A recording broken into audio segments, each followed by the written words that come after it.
香港嘅嘉誠哥講過，買樓最緊要係咩啊？地段、地段、地段。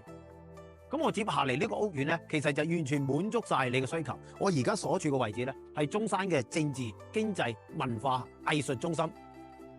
呢個係小區嘅南門，可以睇到係中山僅有嘅幾台要用手扶梯入去嘅屋苑。再睇睇呢邊，呢邊就係萬象匯金英廣場。響小區門口一出嚟50米，你就可以進入商場入邊，盒馬先生、超市、酒樓、奶茶店、餐廳各種嘅設施一應俱全。再響呢個商場隔離就係一個老牌嘅商業中心假日廣場，同樣嗰個設施係非常之豐富。小區嘅背後就係電子科技大學，非常之有人民嘅氣息。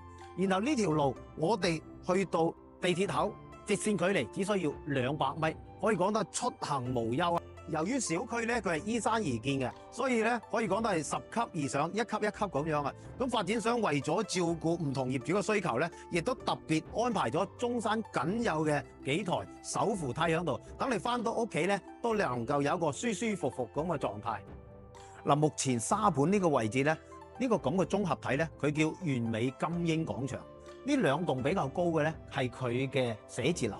咁上邊咧有甲級寫字樓，有高等級嘅酒店，亦都有直升機嘅停機坪。完美嗰個總部就係喺佢嘅頂樓嗰度。咁我哋今日要介紹嘅屋苑咧，就喺金英廣場嘅背後，兩者嘅直線距離咧50米，行一步就到噶啦。目前嚟講咧，成個小區咧就依山而建嘅，一層一層咁樣往上。我哋目前嚟講咧，4棟5棟，咁我哋剩翻嘅貨咧就188方嘅。只係剩翻啲比較低嘅樓層，咁樣10棟嚟講咧係樓王單位，你可以睇睇成個小區佢係處於一個中心位置嘅，咁佢就係250方同埋480方嘅單位，就係響10棟嗰度。咁目前我哋而家主力推介嘅戶型咧，就喺7棟嘅125方嗰度。咁除咗金英廣場之外，響旁邊咧亦都有一個老牌嘅商圈叫假日廣場，同樣衣食住行各方面咧亦都非常之齊全嘅。我哋再嚟睇睇個區位圖，中間呢個位置咧就係金英廣場，旁邊呢條咧就係中山嘅第一道興中道。中山嘅呢個政治、經濟、文化、權力、藝術中心，全部就響呢片區域裏邊。市人大、國土局、人民政府、民政局、規劃局，所有嘅呢啲權力中心全部都喺興中道嗰度排佈晒㗎啦。咁所以嚟講咧，你住喺呢度可以講得係中山石岐中心中嘅中心。呢個咧就係金英半山花園嗰個小區，大家可以睇到佢嗰個小區入邊咧錯落有致，既有台階上去嘅，亦都有平地喺度嘅。咁呢個花園大家可以睇睇，佢嘅綠化率咧係達到38%喺度嘅。管理咧亦都係金英本身自己嘅物業，所以咧佢嗰個管理水平咧係非常之唔錯，地下乾乾淨淨。咁我哋一邊響嗰個花園裏邊行咧，亦都見到好多工作人員咧不斷喺度辛勤喺度勞作，維繫呢個花園嗰個運作喺度。每一棟個花園嘅樓下其實亦都有唔同嘅主題，佢有啲咧就適合老人家嘅，有啲咧招呼外邊嘅朋友嘅，因為通常屋企都冇好大嘅地方，如果你嚟10零個朋友嘅話，咁你就好難招呼嘅。咁如果你喺樓下有一個咁嘅空間，能夠俾你使用嘅話咧，咁亦都非常之好。有兒童天地咧，各種各樣唔同嘅人士、唔同嘅年齡段嘅需求，亦都會有嘅。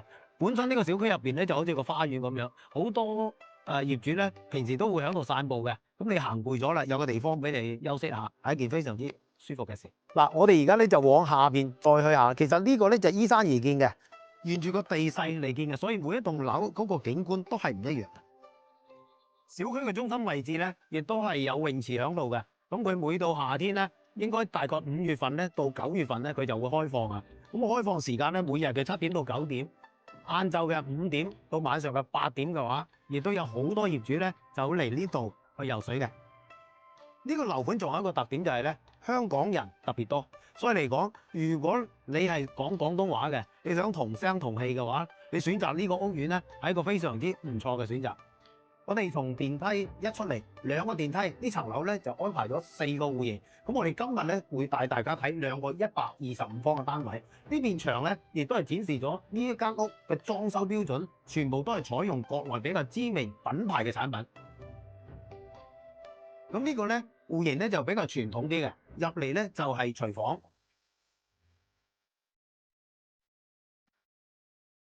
咁佢係採用平衡嗰個設計喺度，呢邊咧係其實一個玄關個位置，中間咧有啲展示櫃喺度。咁你喺廚房嗰度一煮完餸咧，其實由煮餸到出餐嗰個位置咧，其實好短嘅，咁亦都係減少咗嗰個運行嘅距離，俾你一種便利生活嘅感覺。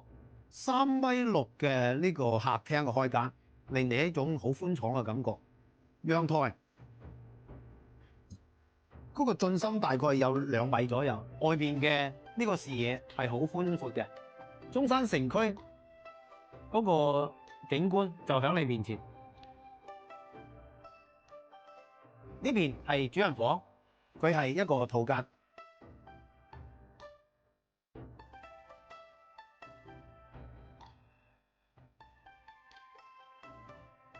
呢邊咧就另外2間房，咁佢咧嗰個衞生間咧都係乾濕分離嘅。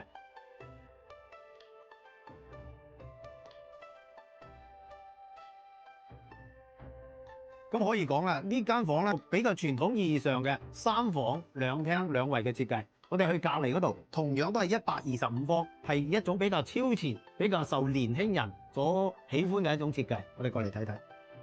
如果你選擇呢邊個戶型嘅話咧，咁你就有眼光啦。呢度一出嚟咧，其實可以放一個鞋櫃喺度，增加咗嗰個使用面積。一入嚟咧，其實佢同啱先咧亦都差唔多。嗱，呢邊就係玄關，咁然後中間就有條長條嘅台，咁佢就係一個平衡嘅。嗱，呢邊係煮飯嘅，咁其實你煮完飯咧，轉身就可以將嗰啲餸菜咧就放喺呢度。咁大家咧就其實一家人嗰個一邊去煮飯，一邊咧可以有一種交流喺度。我哋講都係交流零距離。雙門大冰箱嘅位置喺呢度。咁你如果係想更有儀式感啲嘅，我哋可以喺飯廳度進餐。呢邊咧，佢就採用咗一種風陽台嘅設計。咁無懼外邊嘅風風雨雨啊，返到屋企都係一個好溫暖、一個好受保護嘅地方。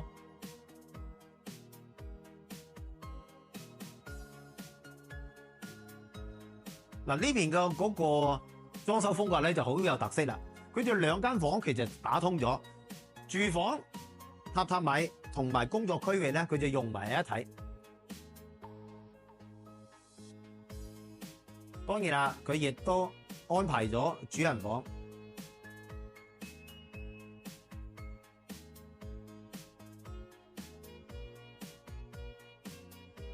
係一個獨立嘅套房嚟嘅。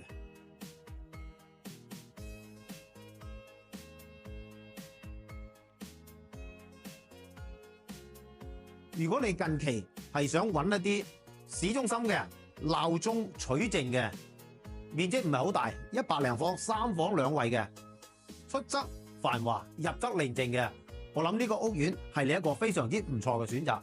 如果你有興趣嘅，你可以聯繫我哋將詳細嘅資料全部奉上俾你，我哋亦都可以嚟到實地睇睇現場，等你。